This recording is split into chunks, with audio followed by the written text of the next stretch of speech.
Posibleng pumalo sa 60 pesos hanggang 120 ang kada litro ng ilang produktong petrolyo ngayong linggo dahil sa sigalot sa Middle East. Yan na raw ang pinakamalaking oil price hike sa mga nagdaang taon. Ang Senado at Kamara naman pipilitin daw na maipasa ang panukalang bigyan ng emergency power si Pangulong Bongbong Marcos para tapyasin ang buwis sa krudo. Narito po ang report ni Mean Los Baños. Ang sigalot na nasa kabilang ibayo nanunuot hanggang dito sa Pilipinas. Hindi man tayo naabot ng missile, nasasapul naman ito ang ating mga sikmura. Lahat apektado, mahirap man o mayaman, may kotse man o wala.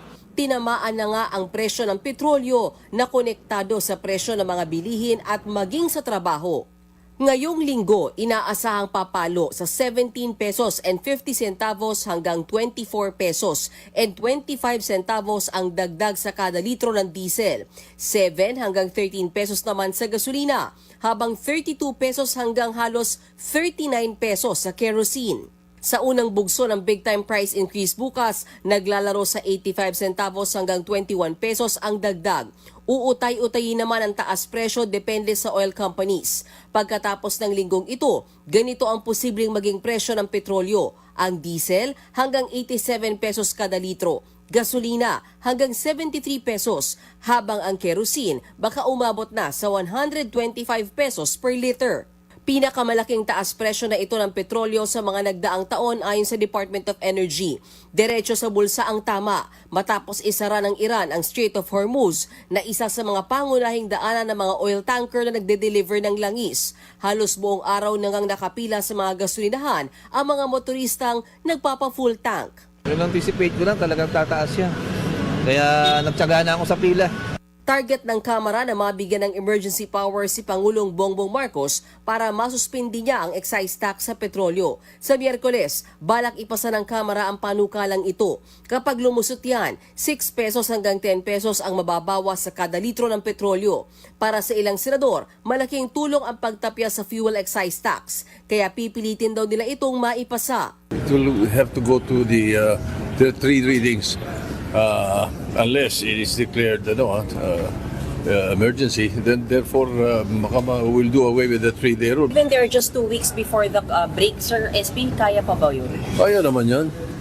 Kung talagang emergency, kaya yan. Pero may Mapipilit request natin na ba? Si Senador Risa Hontiveros naman, may isa pang solusyon na nakikita. It might be even better than suspending the excise tax. At ito yung pagsuspindi ng VAT tax on petroleum and petroleum products. Kasalukuyan naming pinag-aaralan yung ideyang iyon.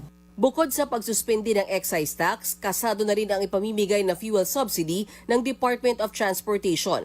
2.5 billion pesos ang pondo para dito. Nasa bangko naman po itong pondong ito. Pero yung listahan, meron ho kayong listahan? Meron na po tayong listahan. Makakatanggap niyan ang 247,000 jeepney drivers, 150,000 delivery riders, at 723,000 na tricycle drivers.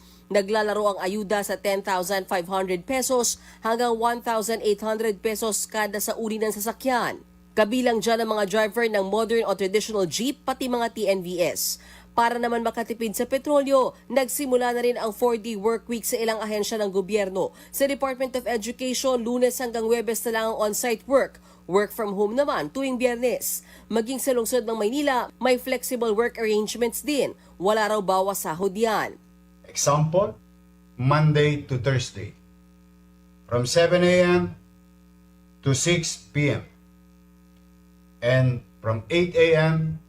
to 7 p.m., which shall be temporary in nature until such time that the armed conflict in the Middle East has ended. Ang Naga City naman, noon pang Huwebes ipinatupad ng pagtitipid sa petrolyo sa pamamagitan niya ng bawas travel ng mga LGU kung hindi naman kailangan. Pati ang mga meeting nila ay online na muna. Sa iba namang probinsya, nagkakaubusan na ng supply ng petrolyo. Merong mga gasolinahan na nagsara ngayong araw. Ang iba naman, umabot na sa nagpa 70 pesos ang presyo kada litro. Tiniyak naman ni Energy Secretary Sharon Garin na sapat ang supply ng petrolyo hanggang sa Abril. We have met with the oil companies. They have confirmed what stock is in here, what supplies are coming in, yung nasa barko na, papunta na dito, and what are those that they have ordered pending pa. Mga kapatid, ako po si Ruth Cabal. Dito tayo sa Totoo, dito tayo sa True FM. Mag-follow at mag-subscribe din po kayo sa aming social media accounts at True Network PH. Diyan po yan sa aming X na dating Twitter, sa FB, sa Instagram, sa YouTube, sa TikTok at sa mga podcast. At syempre, tutok din po kayo sa Signal True TV Channel 19.